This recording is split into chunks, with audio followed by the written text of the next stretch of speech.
아주 짧은 파장의 빛을 사용해서 반도체 회로를 새기는 기술입니다. 하이닉스가 2024년도부터 갑자기 붐을 일으킨 건 신입, 이것부터 여러분들이 알고 있으셔야 돼요. 역시 삼성은 크긴 크네요.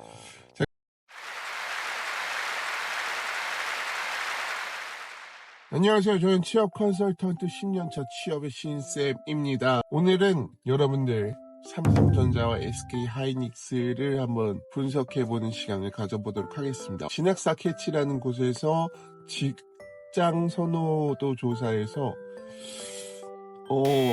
삼성전자가 6위를 했어요. 그리고 SK하이닉스가 1등을 했죠. 사실 저는 그럴 거라고 예상은 하긴 했었습니다. 그러니까 왜 그런 예상을 했는지는 추후 내용들에 나와져 있습니다.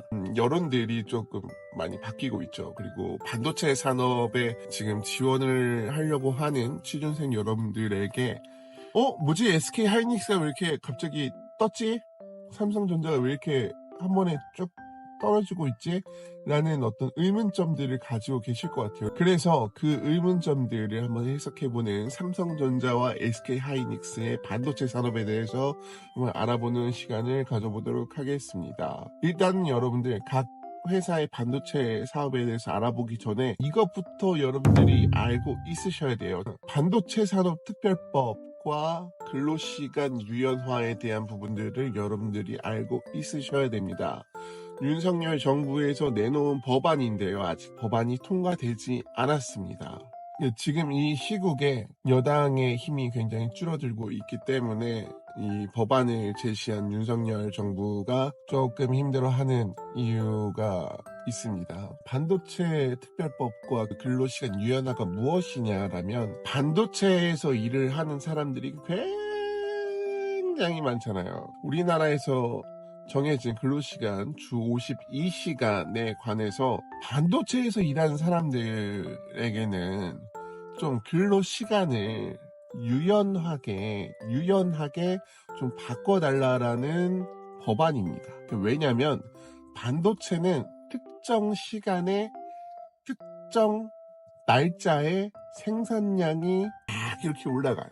다른 나라에서 우리나라에게 주문을 하죠. 야, 이거 우리나라에서 지금 뭐 만들었는데 이거 너네 반도체 필요해. 그 빨리 좀 이거 넣어줘. 이렇게 오더가 들어온단 말이에요. 그러면 그 오더에 맞게 이제 생산자들이 일을 해야 되는데 주 52시간이 걸려 있다 보니까 근로시간을 이렇게 초과해서 연장 근로를 할 수 없게 되는 상황으로 인해서 수출을 원하는 이제 국가나 이런 회사들이 애로사항을 겪고 또 하이닉스와 그리고 삼성전자도 애로사항을 겪고 있는 거죠.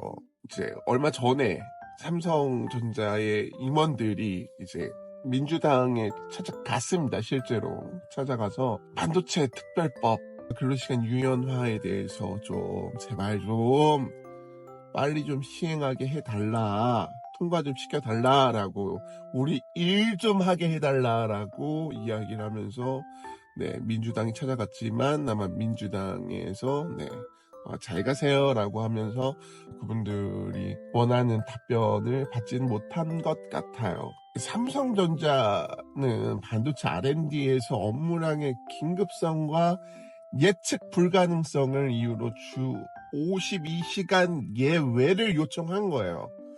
그래서 이러한 대안들을 제시를 했어요.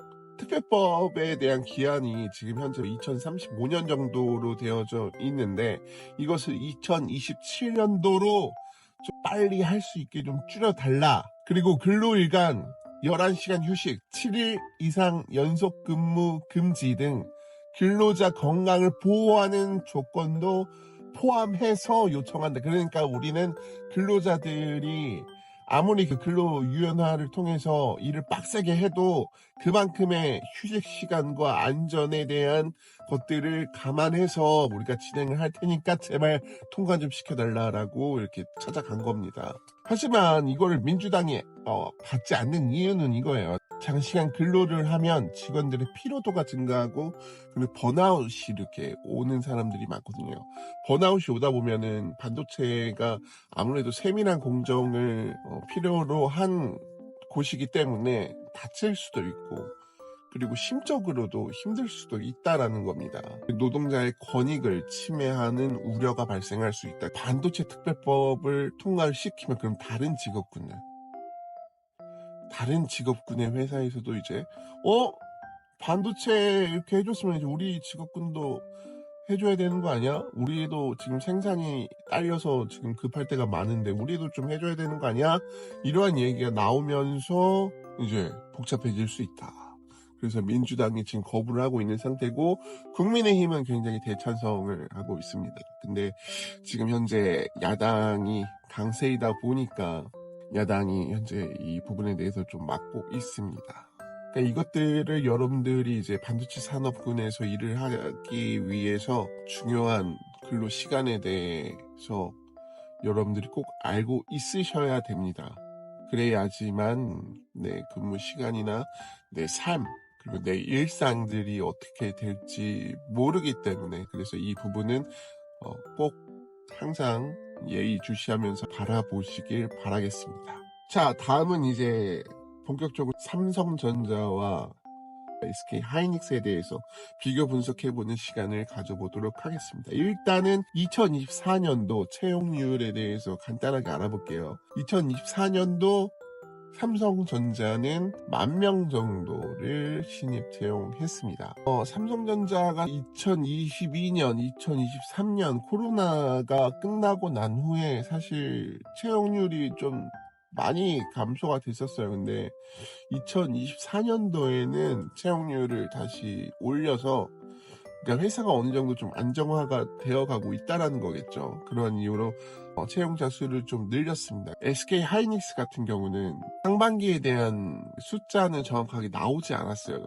근데 하반기에는 5,000명 정도를 뽑았다라고 합니다. 네, SK 하이닉스가 이제 제가 좀 있으면 얘기할 HBM이라는 반도체가 있는데 그 반도체가 아마 올해 상반기에서 이제 하반기 쪽으로 가는 이쯤에 이제 좀 폭발적으로 터지면서 수익률이 많이 생겼거든요. 그래서 하반기에 많이 인원들을 뽑은 것 같고 앞으로도 HBM 사업의 확장성을 위해서 채용률 2025년도에는 굉장히 높아질 것으로 예상이 됩니다. 자, 그리고 또 이제 중요한 거 있죠, 여러분들.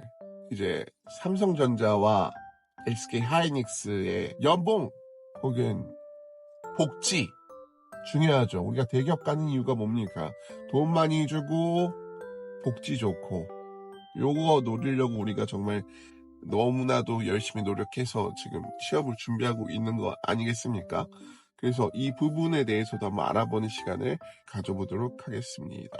자, 삼성전자 같은 경우는 신입 초봉이 5,300만 원 정도이고요. 그리고 평균 연봉이 약 1억 2천만 원입니다. 성과금은 EVA 기준으로 산정이 됩니다. 자, 여기서 EVA가 무엇이냐? 이것은 회사 전체 수익률을 얘기를 합니다. 그래서 회사 전체 수익률이 높으면 이제 성과금을 좀 더 많이 준다라는 거고요. 그리고 또 PS와 PI라는 것들이 있습니다. PS는 무엇이냐면은 Profit Sharing, 영업이익을 기반으로 해가지고 전 임직원들에게 지급되는 성과금을 이야기를 합니다. 회사의 전체적인 성장과 연계된 보상 체계가 PS라고 생각하시면 됩니다. 그리고 PI라는 게 있어요. 이것은 이제 팀 단위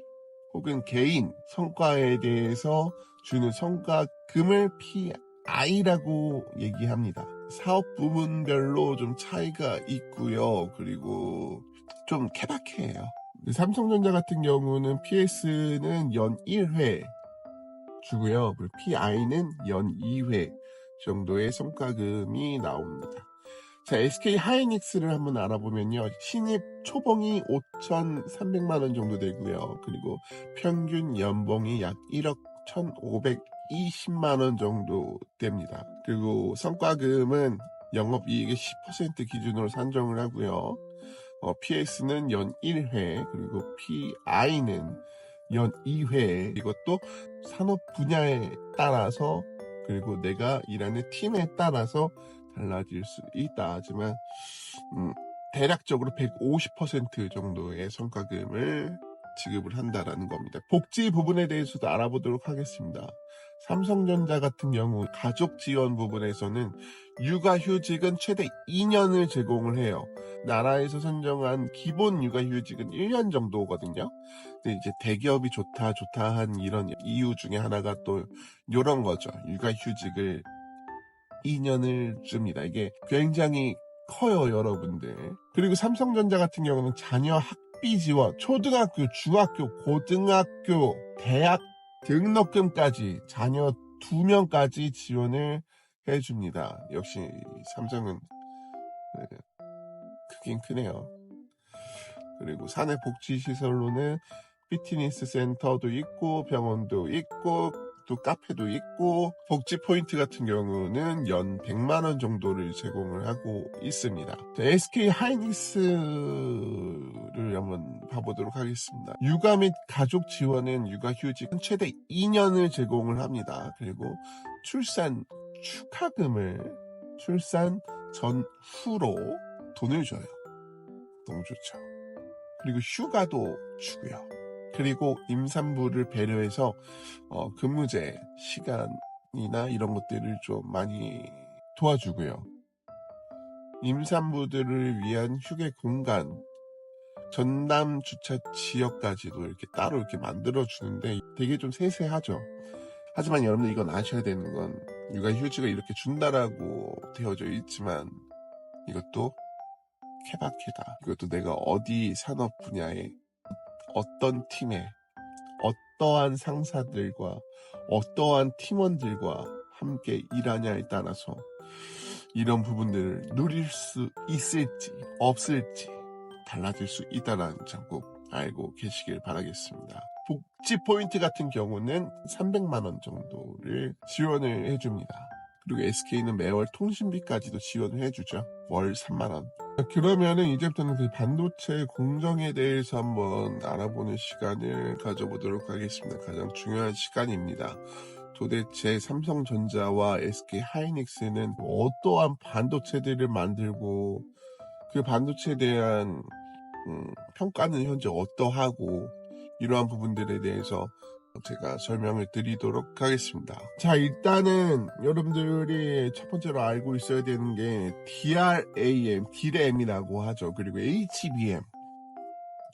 자, 이거를 먼저 아시면은 조금 편안하게 접근을 하실 수 있습니다. DRAM이라고 하면은 우리가 컴퓨터에 들어가는 이 램 있죠? 이 길다란 거. 요런 램이고요. HBM 같은 경우는 굉장히 조그만한 똑같은 램인데 굉장히 조그만한 그런 이제 메모리 칩이라고 생각하시면 됩니다. 삼성의 주된 반도체 산업의 주업은 D램이죠. 램. 우리가 그 컴퓨터나 노트북에 있는 램 보면 거의 다 삼성이잖아요. SSD 뭐 이런 것들. 그게 이제 삼성전자의 주축이고요. 하이닉스가 2024년도부터 갑자기 붐을 일으킨 건 바로 HBM이라는 제품입니다.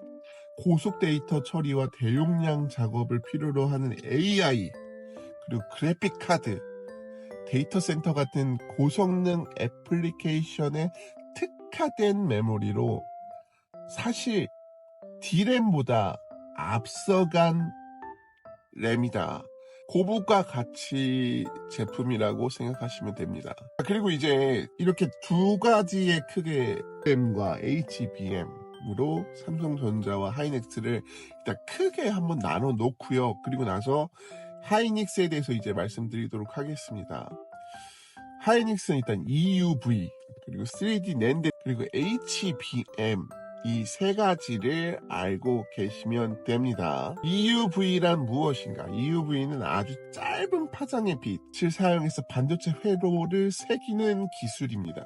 쉽게 말해서 더 작은 회로를 그릴 수 있어서 반도체의 성능을 높이고 크기를 줄이는 아주 좋은, 예를 들면은 평범한 연필이 아닌 흑색 그 샤프 펜 있잖아요. 이것로 그림을 그리는 것처럼 정교하다라는 거예요. 자, 그러면 3D 낸드는 뭐냐? 3D 낸드는 데이터를 수직으로 쌓아 저장 용량을 극대화하는 기술입니다. 예를 들면 우리가 주차장을 생각을 해보면, 주차장이 예전에는 이렇게 가로로 이렇게 쫙 이렇게 주차장이 펼쳐 있었잖아요. 그래서 뭐 토지값도 비싸, 자동차를 세울 수 있는 공간도 한계적이야, 수평적이었던 거를 이 수직으로 이렇게 바꿔보는 거예요. 그래서 이 수직으로 바꾸면서 굉장히 데이터를 이제 많이 쌓아 올려보는 것을 말합니다. 이렇게 높은 주차 타워를 생각하시면 됩니다. 자, 그러면 이제 가장 중요한 HBM이란 무엇이냐?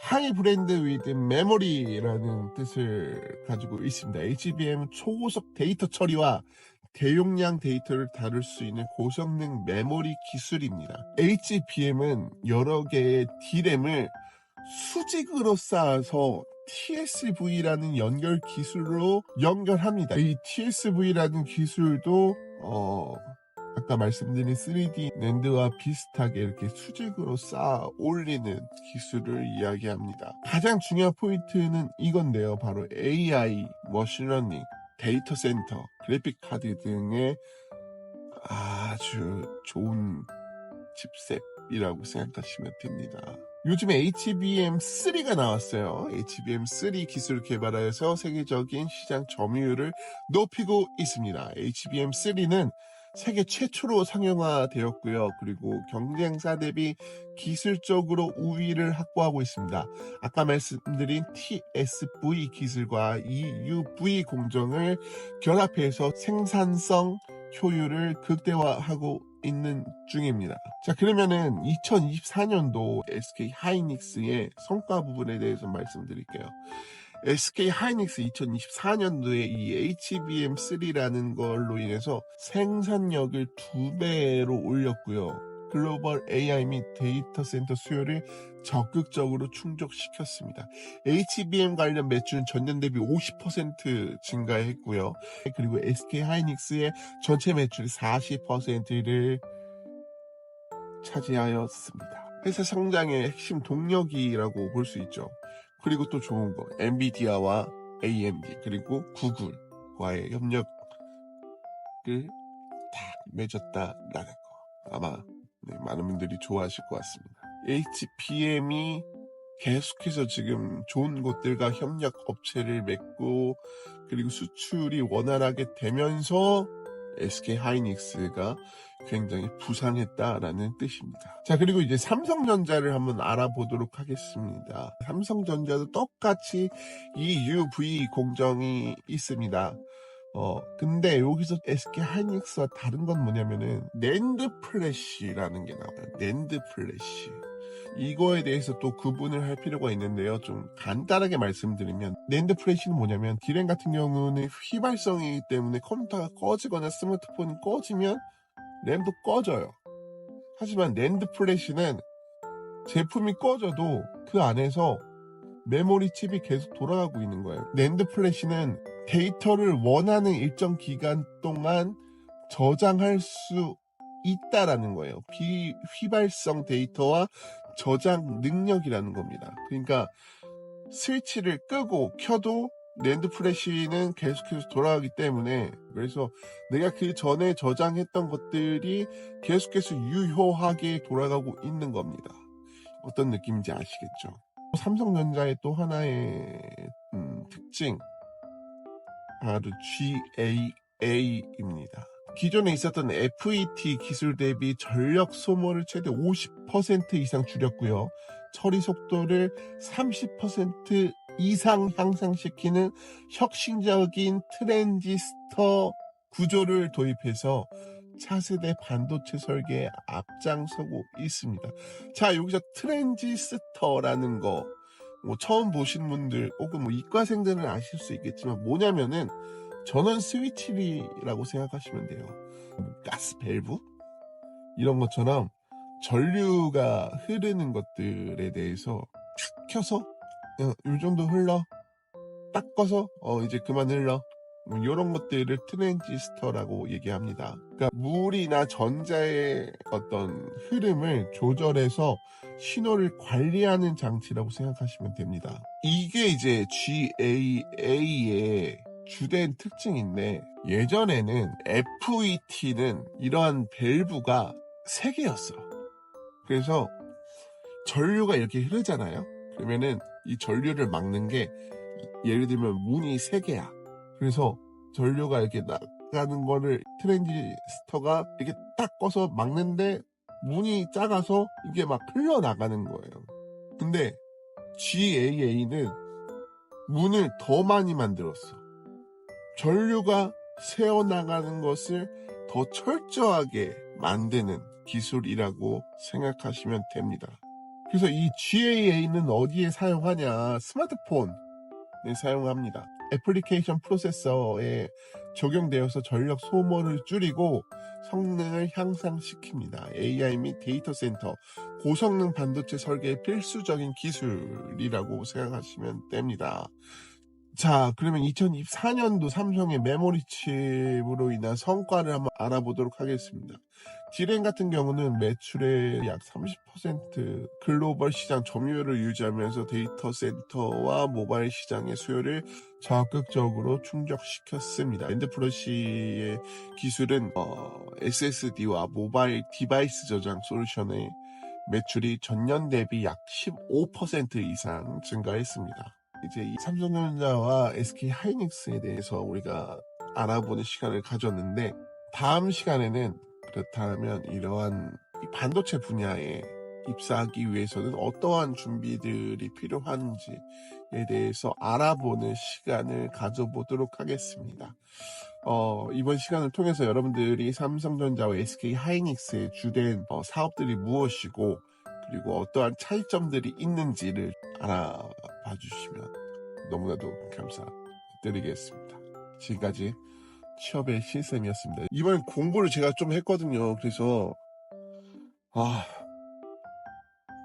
구독 좀 해주세요. 좋아요도 좀 눌러주시고. 아무튼 제가 더 디테일하게 공부해서 추가적으로 반도체 산업에 대한 부분들은 또 영상을 올리도록 하겠습니다. 다른 산업군에 대해서도 올리도록 하겠습니다. 감사합니다. 어떻게 영상 끝까지 봐주셨다면 구독과 좋아요 잊지 말아 주시고요. 저는 다음 영상에서 찾아뵙겠습니다. 감사합니다.